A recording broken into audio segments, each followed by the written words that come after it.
یہ آیہ کریمہ اور یہ حدیث پاک جو سنا رہا ہوں، یہ دو اور بھی ہیں، مگر یہ ایک ایسی آیت ہے جس سے میں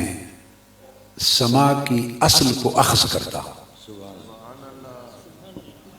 سما کی اصل کو دیکھیے، ایک چیز ہوتی ہے ہیئت، کسی چیز کی حالت، اس کی ہیئت اور حالت میں کئی چیزیں شامل ہوتی ہیں، وہ ایک الگ موضوع ہے، اس ہیئت اور حالت پر گفتگو نہیں کر رہا۔ جو اس کی ہیئت ہے اور حالت ہے، اس پر میں نے ایک 1000 صفحے کی کتاب لکھی ہے، سما پر اور اس کے اندر وجد پر اور رقص و سرور پر۔ وہ حدیث پاک کی کتاب ہے،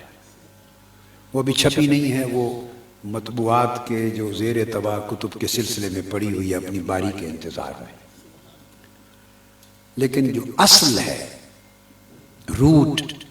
سما کی، وہ اس آیت کریمہ سے اخذ کرتا ہوں، اور آگے ایک حدیث پاک آ رہی ہے، اس میں آقا علیہ السلام کا حکم ہے، فرمان ہے، تو اس سے اخذ کرتا ہوں۔ اس لیے میں اپنا مشرب وسیع رکھتا ہوں، جس میں تمام اذواق کی، ہر قسم کے ذوق کی نہ صرف گنجائش ہوتی ہے بلکہ اس کی ضرورت ہوتی ہے۔ دین جامع الاذواق ہے، دین تمام قسموں کے اذواق، ذوق جو ہوتے ہیں ان کا مجموعہ ہے۔ آیت کریمہ یہ اللہ رب العزت نے فرمایا، اعوذ باللہ من الشیطان الرجیم، الذین یستمعون القول ویتبعون احسنہ۔ وہ لوگ جو قول کو سنتے ہیں، قول قوالی کا مادہ ہے، قال یقول قول، اس قول سے قوالی نکلی ہے، قوال قول سے نکلا ہے، اور یہ قوال کا لفظ اور یہ پاکستان اور ہندوستان کا پیدا کردہ نہیں ہے، یہ تابعین، اتباع التابعین کے زمانے میں آقا علیہ السلام کے 100 سال کے بعد کے عرصے میں وہ جو ائمہ سلف صالحین تھے، ان کی بہت دقیق کتب اور ذخائر مطالعہ کرنے سے ان کے ہاں بھی قوال کا لفظ ملتا ہے۔ اس کی شکل، اس کی حیت کیا تھی،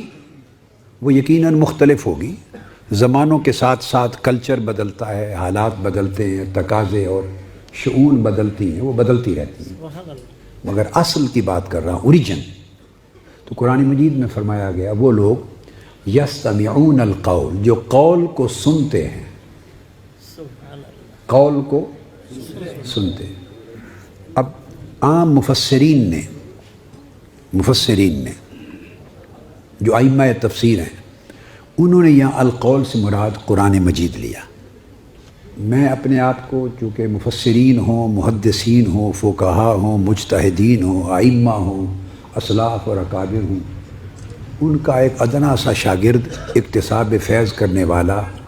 اور ان کے علم کی دھول سے برکت لینے والا، یہی کچھ سمجھتا ہوں۔ ہمارا نہ یہ دعویٰ ہے نہ یہ حقیقت ہے کہ ہم ان کے مرتبے کے لوگ نہیں ہیں، ہم اکتساب فیض کرنے والے ہیں، انہوں نے علم کی جو دھول دی اس میں سے لیتے ہیں، یہ بات اپنی جگہ ہے، مگر ان اکابر سے حاصل ہونے والی برکتوں کی وجہ سے کبھی کبھی تفسیر کا باب ہو یا شرح حدیث کا باب ہو یا شرح فقہ کا باب ہو، علوم میں استنباط میں، استخراج میں، معانی کو اخذ کرنے میں کبھی کبھی میں قرآن و سنت کے اصولوں کے تحت رہتے ہوئے ایسی شرح اور تفسیر بھی کر لیتا ہوں اور پوری زندگی کرتا رہا ہوں، اور اس کو منع نہیں سمجھتا اپنے اوپر، جو ان مفسرین اور بزرگوں کے قول یا رائے سے تو مختلف ہوتی ہے مگر قرآن و سنت کے اصولوں کے تابع ہوتی ہے۔ تو یعنی میں ذرا مختلف بات بھی کر لیتا ہوں جو پہلے کتابوں میں نہیں آئی، کتابوں میں نہیں آئی، اور یہ طریقہ ان بزرگوں کا بھی تھا، وہ اپنے سے پہلے دوروں کے بزرگوں سے بھی مختلف نئی بات کرتے تھے۔ اگر نئی بات کرنا روک دیا گیا ہوتا تو علم کبھی آگے ہی نہ بڑھتا۔ اب جب شیخ اکبر کو پڑھیں تو ایسی ہزاروں لاکھوں باتیں وہ کہتے ہیں جو ان سے پہلوں نے نہیں کہی تھی۔ اسی طرح عدد پہ گننے لگیں تو سینکڑوں اکابر ہستیاں ایسی ہیں جنہوں نے ایسی باتیں کہیں جو ان سے پہلے بزرگوں نے نہیں کی تھیں. کیونکہ نئی بات کہی تو نئی بات کہنا گستاخی نہیں ہوتی